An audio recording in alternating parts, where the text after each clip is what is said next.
channel. Just one of two quick handover videos just to reiterate what we'll be doing on the handover.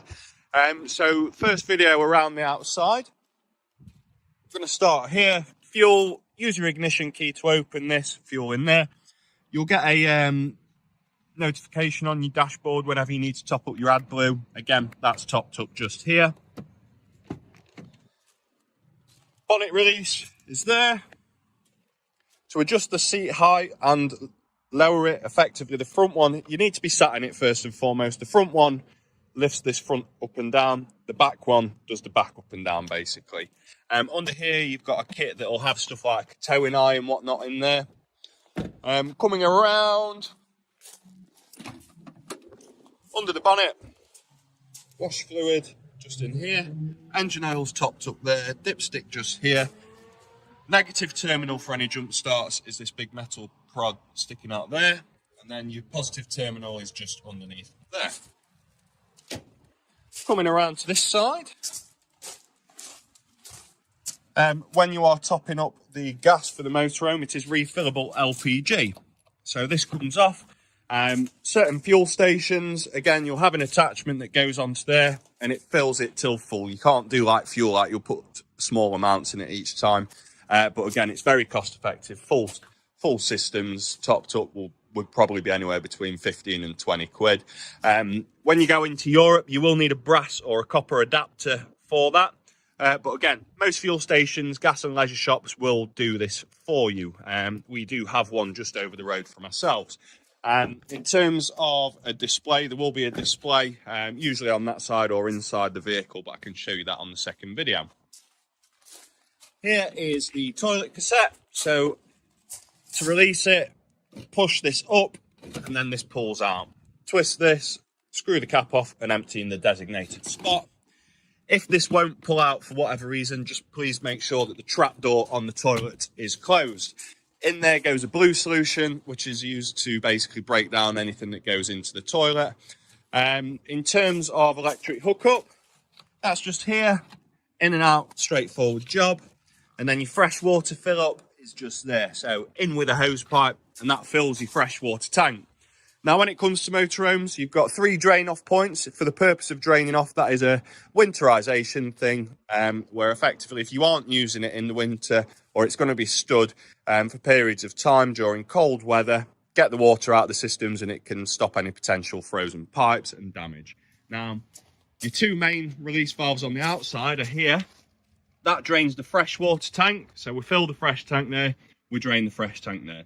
The waste or grey water tank release valve's just there. So that's any water that you have ran through the sink, shower, that feeds from the fresh tank. So that's wastewater release valve there.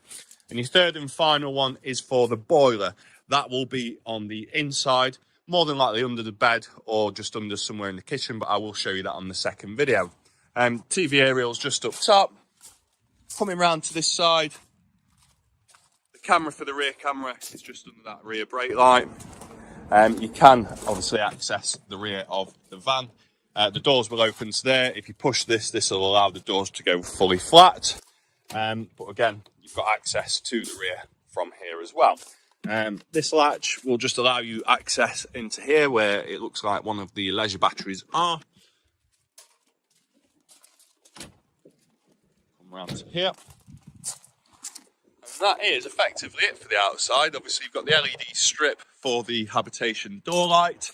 Awning winder, it's a T-bracket, so you effectively put the T-bracket in there, twist it anti-clockwise. That will bring it out, get it out to a point so far where you're comfortable that you can reach the legs on the inside, and they'll drop so that you've got 2 legs, one this side, one that side, and then you can use that to take the pressure off the top of the canopy and get it out to a point where you're not getting the middle metal bars completely straight. There needs to be a bit of a kink in them, but that'll make sense when you see it when we do the handover itself. Electric habitation step button is just there, nice and straightforward. And while I'm on the inside, I'll just look for that boiler release valve. Sometimes it's just underneath here. There we go, that yellow switch just there.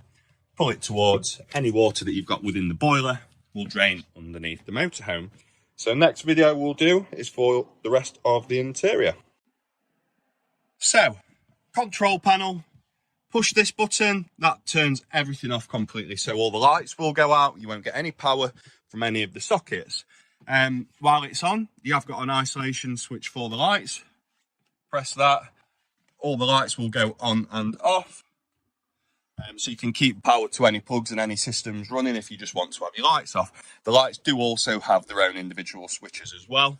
That's for your water pump. You need that on for water to come out of your taps. That's for the light outside, which we've already seen is on. And then you do also have these buttons. So that one's battery, leisure battery, which is full. And then you've got your fresh water tank, which is just over half full.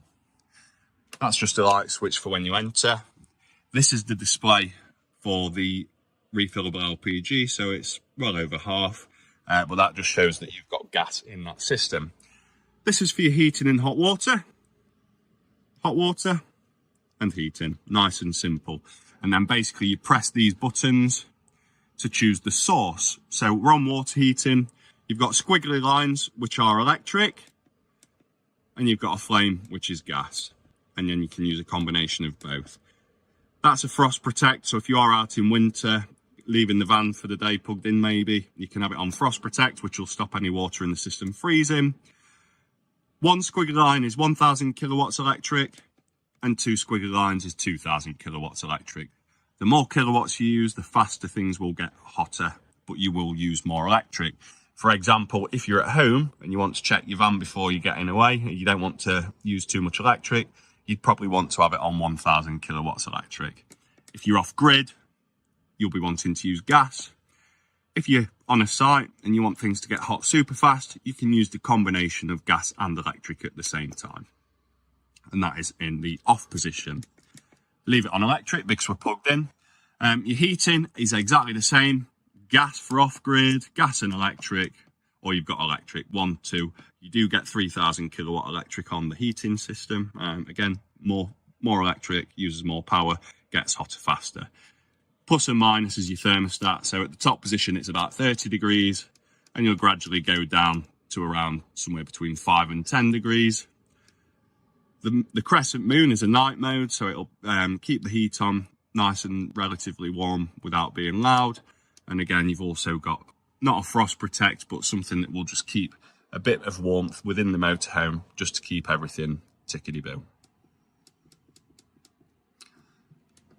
So nice and simple, nice and easy. Heating, hot water, gas, electric, or both, and heating thermostat. Obviously, we've got water coming through the system now. That is red hot. You can probably start to see some steam coming off of that. But you'll see that that's red hot when you get in. The igniter is just there. So we've got gas coming through. Oh, well, probably not see the flames, I don't know, because of the light, but you've got gas coming through the system. Fridge, nice and simple. Push and hold to turn it on and off. Push and hold mode, that will allow you to change these three settings here. Quiet mode is the fridge on and it being quiet. Performance might be a little bit louder, but will get colder faster. And boost, when you start on it from 0, if you want it to get colder faster, do your boost. Most of the time, you'll just have it on quiet. Your temperature, you can amend it from here. So max is effectively your coldest. You'll only be able, on the quiet mode, to go halfway up. If you change it to boost or performance, for example, that'll allow you to get the fridge to its coldest point. As you can see there, it just lit up to 5. Will be a little bit lighter.